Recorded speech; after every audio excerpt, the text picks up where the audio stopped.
আর এই দেশে আপনারা মিছিল কেন করছেন সবার অবগতির জন্য জানাই, আমার রাসূলকে কোনো এক দেশের জন্য রাসূল বানানো হয় নাই, আমার রাসূলকে কোনো এক রাষ্ট্রের রাসূল বানানো হয় নাই, আমার রাসূল সমগ্র বিশ্বের রাসূল।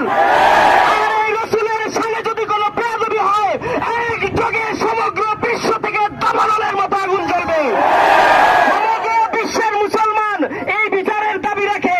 যদি ওই মুদি